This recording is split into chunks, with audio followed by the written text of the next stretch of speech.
Hello friends, എല്ലാവരും സുഖമായി സന്തോഷമായിരിക്കുന്നു വിശ്വസിക്കുന്ന അധികം നടക്കും സബ്സ്ക്രൈബ് ചെയ്ത് നമ്മൾ ഈ പെസക അപ്പം ഉണ്ടാക്കുന്നത് ചുട്ടെടുക്കുന്ന രീതിയിലാണ് നമ്മൾ ഉണ്ടാക്കുന്നത്. ഇതേ രീതിയിലൊന്ന് നിങ്ങൾ വീട്ടിൽ ട്രൈ ചെയ്ത് ഈ പെസക അപ്പം ഒന്ന് ഉണ്ടാക്കി നോക്കി. ഒരു കപ്പ് പച്ചരി നമ്മൾ കുതിർത്തി വെള്ളമൊക്കെ വരാനായിട്ട് വെച്ചിട്ടുണ്ട്.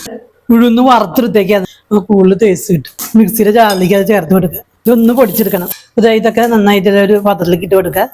ഇതിലേക്ക് തന്നെ പച്ചരി ഇട്ട് കൊടുക്കുക. ഇതൊന്ന് അടിച്ചെടുക്കുക. തരിവത് കൂടി തന്നെയാണ് അടിച്ചെടുത്തേണ്ടത്. 4-5 ചുവന്നുള്ളിയും 3-4 വെളുത്തുള്ളിയും സ്വല്പം ജീരകവും ചേർത്ത് കൊടുക്കുന്നുണ്ട്.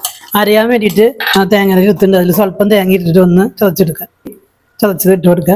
1.5 തേങ്ങ ചരുകിയത് ഒന്ന് ഒതുക്കിയെടുക്കുക. ചതച്ചെടുത്തത് ഒന്ന് ചേർത്ത് കൊടുക്കുക. വെള്ളം ഒഴിച്ചിട്ട് നന്നായിട്ടൊന്ന് കലക്കിയെടുക്കുക. ഈ രീതിയിൽ പെസകാപ്പം ഉണ്ടാക്കണമെങ്കിൽ അതിൻ്റെ ബാറ്റർ ഇതാണ്. ഇത് ചുട്ടെടുക്കാൻ ചെയ്യുന്നത്. തേങ്ങയുടെ കൊത്ത് നമ്മൾ ഈ വെളിച്ചെണ്ണയിൽ വറുത്ത് കോരിയിട്ടുണ്ട്. കുറച്ച് കറിവേപ്പില വറുത്ത് കോരുന്നുണ്ട്.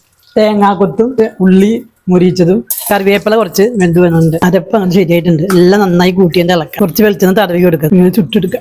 ഇത് മൂടി വെച്ചിട്ട് ഒന്ന് 5 മിനിറ്റ് 10 മിനിറ്റ് നേരം വേവിക്കുക. പാനിൽ നമ്മൾ വെന്ത് വന്നിട്ടുണ്ട്. അടിപൊളി പെസകാപ്പം വേണമെങ്കിൽ തയ്യാറാക്കി.